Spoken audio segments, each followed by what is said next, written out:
siapa yang biasa melatih BHD?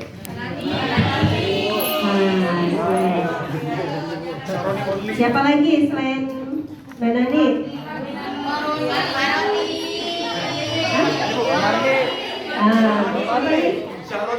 Mas Sahroni dari mana?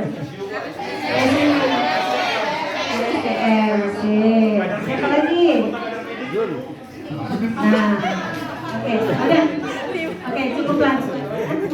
Jadi nanti beliau ini yang akan melakukan. Saya sebetulnya tadinya mau tidak hadir.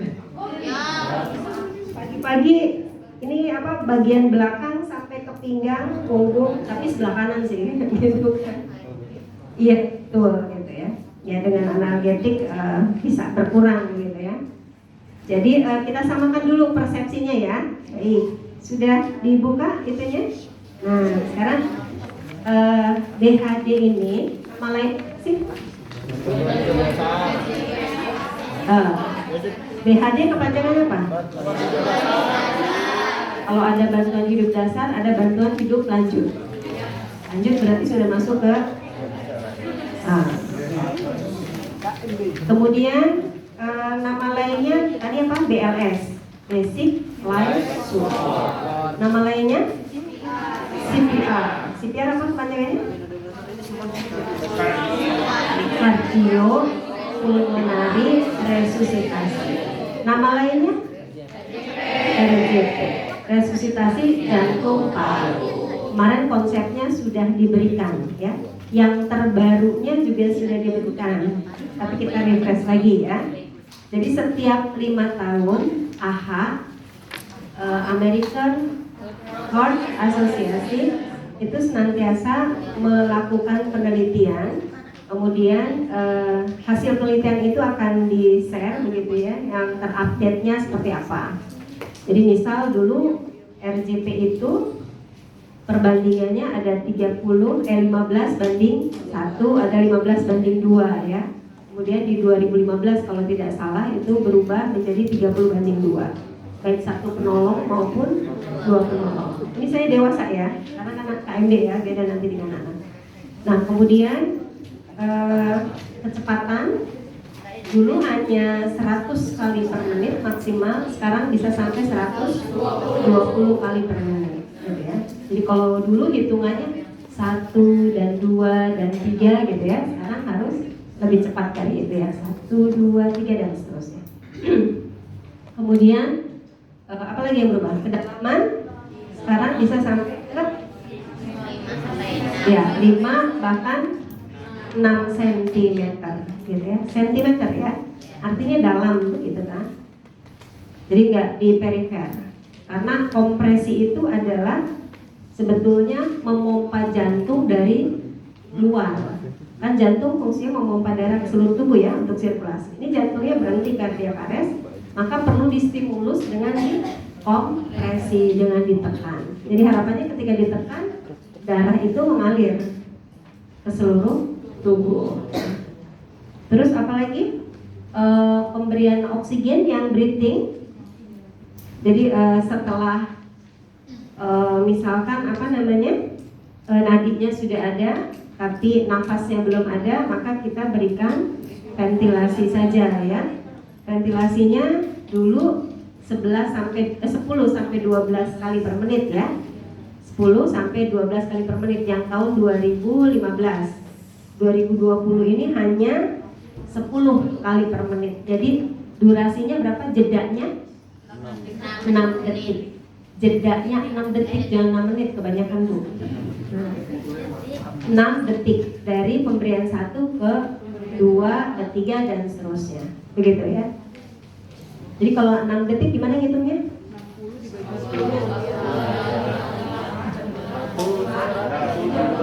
Nah, seringkali begini, kan 6 detik ya. Hitung detik sesuai detik. Jadi kita harus terbiasa nih. Perawat itu beli jam tangannya harus ada secondnya. Walaupun harganya 25.000, kepake. Kalau jam digital susah ngitung nadi gitu ya. Jadi 6 detik itu ya hitungnya hitungan detik. tek tek tek, bukan tek tek tek tek tek, bukan gitu ya. Gitu. Nah kadang hitungnya begitu. 1 pompa, 1 2 3 4 5 6 pompa, pompa lagi gitu ya, atau di bagging gitu ya. Nah nggak seperti itu. Atau biasanya ada yang pakai apa? 1. Nah itu juga 1.000-nya beda hitungannya. Jangan juga 1.000, 2.000, 3.000 gitu ya. Kan itu cuma 3 detik, 2 detik gitu ya. Jadi 1.000 pompa, kan 1.000 hitungan ke-6 pompa gitu kan, 6 detik ya. Terus 1.000 2 sebetulnya 1 2 itu memudahkan kita, oh ini udah berapa kali gitu ya. Nah kemarin saya bilang kan iya ini mau sakaratul maut nih ya kan, udah nggak ada napas, nggak ada nadi kan ya. Kalau bilang apalagi dilafazkan gitu 1.000, yang kedengeran sama pasien kan 1.000 gitu ya. Ini jualan apa gitu kan ya. Tadi ya boleh kita modif dengan misalkan Allahu Akbar pompa dan seterusnya gitu ya. Sekalian talkin ya kalau misalkan memang benar sakaratul maut. Kalau enggak ya, kalau ini apa, kembali lagi alhamdulillah kan yang diingatnya. Tapi ya tadi kalau non muslim jangan juga gitu ya.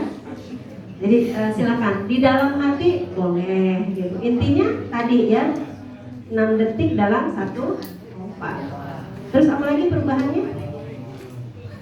Cukup ya itu ya. Kurang lebihnya seperti itu. Nah jadi oke, silakan Pak Sahroni. Ya. Kita nanti ujiannya itu kan 1 orang 1. Pak sini Pak, di sini. Oh ya udah deh, di situ aja deh, ya udah nggak apa-apa, 1 aja jagoan deh. Ujiannya kan 1 orang 1 gitu ya. Jadi bagging maupun kompresi sendiri begitu, nggak ada bantuan. Walaupun di situ ada penguji, nggak akan dikasih bantuan, gitu ya. Nah, sekarang untuk ujian, semuanya sudah pernah OSCE ya? Terakhir semester tahun kemarin, semester kemarin ya.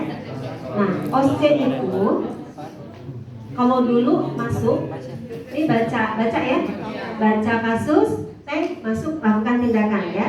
Nah sekarang agak sedikit dimodif, saya lupa nih kemarin kayaknya sudah diberlakukan juga ya. Nah jadi nanti tolong dilihat kasusnya betul. Jadi pertama yang ditanya biasanya terkait dengan pengkajiannya, gitu ya. Jadi dibaca poinnya si penulis soal gitu ya. Mau kemana nih gitu, misal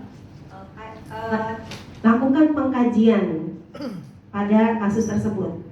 Nah kan ada apa, kalau kegawatan apa, primer ya, pengkajian primer ya, ABCD. Nah, kalau cardiac arrest kan udah, kalau cardiac arrest apa, pasien udah tahu cardiac arrest nih apa Pak? CAB kan, CAB ya. Kalau belum cardiac arrest misalkan masih nyeri dada gitu ya, nah nanti kasusnya nggak paham saya apa nih ya, CAB kan. Nah kemudian mungkin nanti akan sebelum melakukan intervensi akan ditanya dulu, dieksplor kan. Kemudian apa masalah perawatannya, nah gitu ya, menyampaikan diagnosis keperawatan ke penguji. Kira-kira apa masalah perawatannya? Kalau tindakannya udah tahu dulu nih RJP, kira-kira RJP itu tindakan diagnosisnya apa? Pasien cardiac arrest ya, nanti kasusnya ya, penurunan curah jantung, apa lagi? Nah, ini curah jantungnya nggak menurun lagi, berhenti, jadi gangguan perfusi. Perfusi bisa saja tersumbat perfusi ya, gangguan sirkulasi spontan. Lihat SGKI, bukan resiko ya. Nah, kalau pasiennya lagi nyeri dada gitu kan, itu risiko gangguan sirkulasi spontan. Tapi kalau sudah cardiac arrest pasiennya, jadi diagnosisnya apa? Etiologinya lihat di SDKI, lihat kasusnya apa, gitu ya. Seperti misalkan penurunan curah jantung, etiologinya kan banyak. Ada karena kontraktilitas yang menurun, ada karena preloadnya, ada karena afterloadnya, tergantung kan kasusnya. Jadi nanti dilihat ya, boleh SDKI, boleh apapun lah, di nada niktok juga ada ya. Nah, baru nanti rencana tindakannya dan tindakan RJP yang pertama prioritas dilakukan tindakan. Nah, nanti tergantung aba-aba dari penguji, gitu ya. Pasiennya ini ada nadi atau enggaknya dan sebagainya. Nah, di akhir nanti akan ada evaluasi. Evaluasi berarti evaluasi kan apa sih? Menilai perkembangan ketika awal, gitu ya, kemudian dilakukan tindakan, saat ini bagaimana kondisinya. Jadi waktu awal pasien tadi kan datanya ada di ABCD tadi atau di CAB tadi kan. Nah, sekarang sudah dilakukan RJP, pasiennya gimana nih? Lewat gitu kan, semuanya negatif gitu ya, atau ada perubahan ke arah yang positif, gitu ya. Semua bukan hanya ini, semua apa namanya, semua stase akan begitu, gitu ya. Itu perbedaannya ya. Kalau dulu kan langsung masuk tindakan selesai gitu ya. Jadi ada waktu seperti itu. Oke, sampai sini ada pertanyaan. Nah, sekarang apa namanya, Pak Sahroni nih, alhamdulillah berterima kasih nih sudah mau berbagi ya. Dan nanti akan melakukan tindakan. Nanti kita lihat aba-abanya ya. Pasiennya seperti apa, Bapak Ibu boleh mengobservasi, kita sama-sama melihat begitu ya. Pasien ini apa namanya, bukan pasien, maksudnya prosedural ini apa yang perlu ditambahkan gitu ya, atau dilengkapi dan lain sebagainya. Baik, itu ya Pak ya. Nah, ini ada tabung oksigen nih ya. Jadi alhamdulillah ada isinya ya. Ya, tabung oksigen ini biasanya habis karena memang untuk untuk latihan seperti ini gitu ya. Jadi jangan dibilang sayang-sayang gitu ya. Jadi nanti Pak, seringkali kalau ujian ini kelewat nih. Jadi RJP baggingnya nggak disambung. Itu oksigennya ada nggak? Baru kalau disebut, lupa gitu kan. Jadi nanti lihat peralatan yang ada itu digunakan sebagaimana mestinya, gitu ya. Kalau misalkan ada gudel gitu ya, opak, boleh kalau memang itu dibutuhkan gitu ya. Ini juga harusnya ada nih. Gitu ya, udah mungkin kelupaan ya. Ini juga biasanya kapas spray, maksudnya untuk di ini. Tapi kita pakainya bagging aja ya, nggak pakai motumot ya. Oke. Ya, motumot nggak boleh ya, di indoor maupun di outdoor gitu ya. Kecuali kalau kita tahu keluarga sendiri dan yakin ya nggak masalah gitu ya. Karena memang itu kan oksigen diberikan gitu ya. Tapi kalau saat ini setelah pandemi itu tidak diperkenankan lagi ya, karena lebih ke arah apa namanya,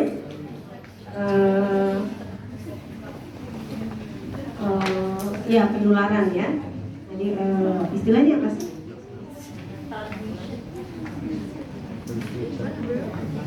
Ya, transmisinya ya. Oke, seperti itu. Nah, alat ini sebetulnya ya, cuma saya nggak tahu nih nyala apa enggak. Coba dipijit. Oh, alhamdulillah. Nah, jadi Bapak Ibu, kalau Bapak Ibu betul kompresinya, dia akan keluar angka 1, 2 gitu ya. Kalau enggak, berarti penekanannya kurang. Nah, sebetulnya kalau untuk latihan ini ada alarm, maksudnya kita supaya mengikuti hitungan ritmiknya seperti apa sih?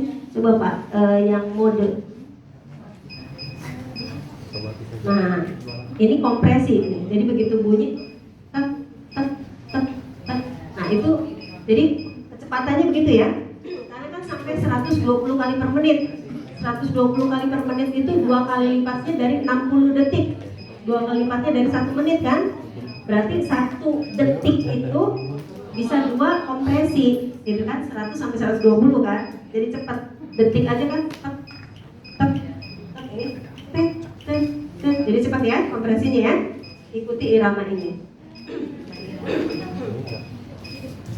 Oke, Bapak mau pakai apa nggak usah? Kalau nggak matikan nggak apa-apa. Tapi kalau mau latihan silahkan. Intinya nanti bisa terlihat ya. Jadi kalau mau hitung 1, 2, 3, 4, 5 gitu ya, 30. Ternyata di situ angkanya 25. Berarti ada 5 tekanan yang tidak sesuai gitu ya. Jadi melihatnya seperti itu. Baik, cukup ya. Kita mulai ya dari pertama. Ada pasien tidak sadar. Kita outdoor dulu ya. Saya lupa kasusnya, nanti bisa outdoor bisa indoor. Kalau di outdoor nggak mungkin ada ini ya. Atau di UGD aja deh kasusnya deh. Pasien datang ke UGD, begitu ya, ke UGD dengan keluhan nyeri dada, gitu ya. Begitu akan naik ke belakang, gitu ya, tiba-tiba langsung terjatuh, gitu ya. Nadinya tidak ada cardiac arrest, gitu ya. Nah sekarang dari mulai jatuh itu Bapak bisa mulai. Kira-kira kalau sedang kondisi begitu di RJP-nya di mana dilakukannya? Naikin ke belakang dulu apa tetap bawah? Di bawah ya. Di bawah ya, jadi nggak perlu dinaikkan ke belakang. Nanti kalau udah stabil baru. Nah di IGD itu kan ada ini kan? Ya, ada ini gitu ya. Jadi supaya nyambung nanti ya. Karena kasusnya harus kasus kegawatan gitu ya. Oke, silakan dilanjutkan Pak. Pasien tiba-tiba terjatuh. Ya ini sharing aja ya, ini berasal dari pengalaman aja. Mungkin teman-teman ada yang lebih jago. Di sini saya cuma mau berbagi pengalaman terkait apa yang mungkin dilakukan saat kita akan menemui pasien yang tidak sadarkan yang mengalami henti jantung. Yang pertama ketika tadi kasus yang kita mau bikin keberangkat tiba-tiba dia menurut kesadaran dan bahkan tidak sadar, kemudian kita pastikan dia enggak kita naikin keberangkat tapi tetap di bawah, terus kita cek kesadarannya dengan cara kita tepuk apa, misalkan tidak ada respon langsung kita panggil teman bantuan, tolong ada yang tidak sadarkan diri gitu, kan kita ada tim kan, kita panggil. Sambil teman kita datang, kita sambil ini apa melakukan. Tapi sebelumnya kita tahu ya, kita harus aman diri kita, aman pasien itu udah standar ya. Kemudian yang tadi setelah kita cek ininya tidak ada respon, kemudian kita panggil teman kita, kemudian kita pastiin dulu nih, kita look, listen and feel dulu. Kalau emang dia banyak dahar atau gimana, kita bisa suction. Atau mungkin nama lainnya itu apa tadi finger jauters ya, yang dibersihin ini ya. Ya finger swab ya, mohon maaf. Nah dari situ nanti kita pastiin ini kalau memang sudah clear, kemudian kita perhatiin look and listen and feel itu artinya kita kalau ini kita pasti nih kita rasakan adakah hembusan napas atau tidak, kemudian adakah gerakan dadanya atau tidak. Nah itu jangan lama-lama, setelah kita pastikan itu tidak ada, kemudian kita rabat itu nggak ada, langsung saja sambil nunggu teman kita langsung aktifkan lakukan CPR. Perbandingannya 30:2, dimana kalau yang saya tahu itu kan hitungannya itu kan 30:2 artinya 30 pemberian kompresi dan 2 kali pemberian oksigennya ya. Misalnya 1, 2, 3, 4, 5, 6, 7, 8, 1, 2, 3, 4, 5, 6, 7, 8, 2, 3, 4, 5, 6, 7, 8, 10, terus kompresinya 2 kali. Itu dilakukan selama 5 siklus sambil teman kita datang. Terus sambil 5 siklus itu kita cek juga nadi karotisnya, apakah dia sudah ada atau belum. Kalau belum kita lanjutkan lagi 5 siklus lagi, itu seterusnya. Tapi kalau ketika dalam 2 siklus kita raba ada nadi karotisnya teraba, maka RJP-nya kita stop.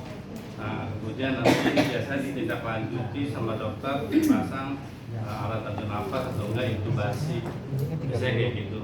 Nah intinya kalau seandainya nadi itu teraba, pokoknya intinya itu prinsipnya kita nggak lakuin RJP lagi, kita kita langsung berikan posisi supin apa namanya yang samping itu jadi sisi mantap ya, posisi mantap. Jadi kalau ada kakinya dia agak besar. Ya itu aja sih yang saya pahami. Kalau misalkan tadinya beda, cek apa? Cek karotisian, Beda. Tadi beda. oksigen. Nafas cek. Nafas beda. DPI. Ventilasi. Ventilasi.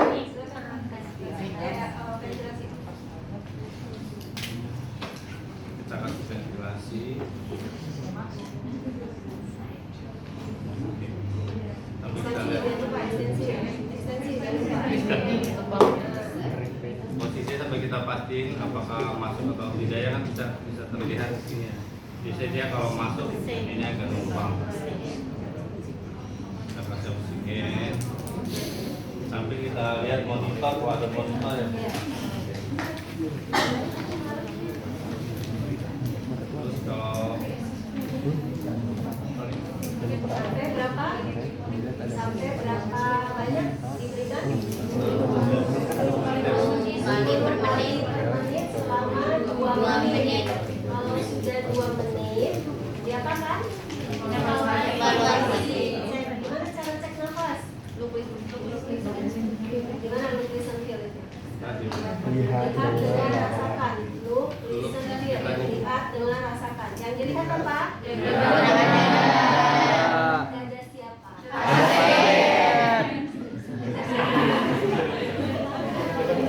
Jangan dada pengunjung. Kalau dia seperti begini semua kan? Lihat,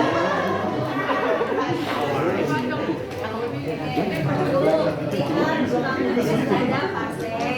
Listen. Dengarkan suara nafasnya. Ini telinga kita didekatkan ke hidung, biar gitu kan? Listen. Dengar suara nafas, rasakan hembusannya. Sekarang sejak pandemi, yang listen dan feel sudah tidak lagi. Kenapa? Tadi tuh, iya, gitu kan? Terus ada yang mungkin di video akan melihat tuh si pasiennya dikasih masker gitu ya, lagi pakai masker nggak benar gitu kan? Jadi cukup look saja, look saja, look itu melihat ya, melihat gerakan oke. Nah sekarang melihat, jadi kita cukup melihat ada ekspansi paruhnya nggak di bangku face-nya. Kalau tidak ada berarti langsung berikan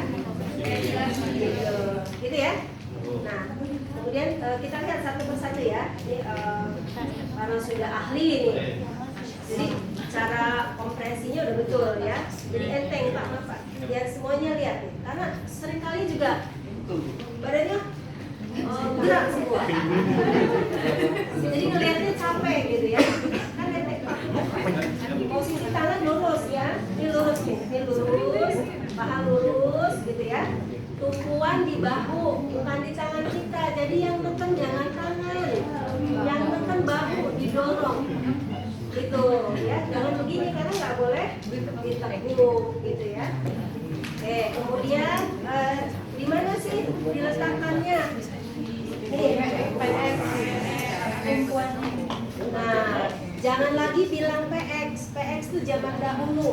Dulu itu di sebelum 2015, 2 jari atau 3 jari di atas PX. Nggak lagi gitu ya. Ya, gimana? Jadi ini dada itu mana? Sternum. Sternum itu dari atas nih sampai dengan ke PX itu sternum. Nah kemudian ambil tengahnya itu dada. Biasanya kalau laki-laki itu sejajar dengan nipel. Kalau nenek-nenek jangan jadi pakai. Gitu ya, dengan nipel ya.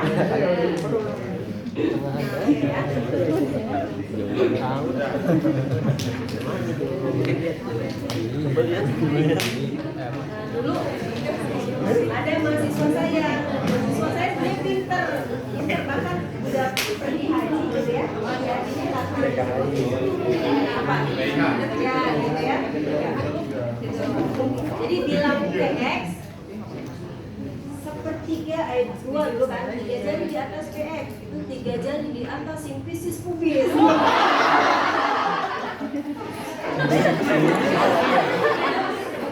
Biar dia maternitasnya ke bawah.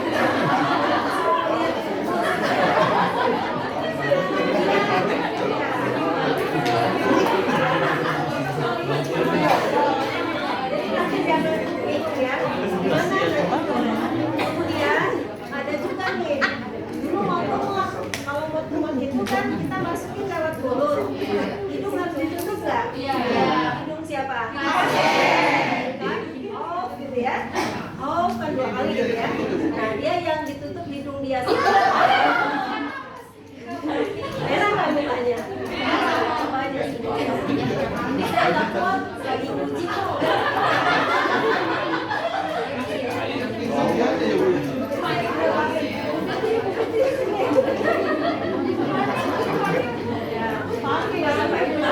Padahal udah lulus loh, lulus 118.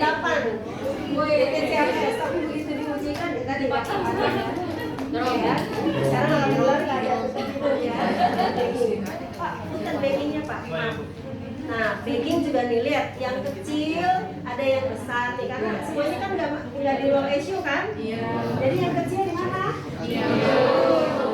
Ya, yang lebarnya di oke. Biasanya membentuk huruf C. Nah gitu loh. Terus harus diekstensikan.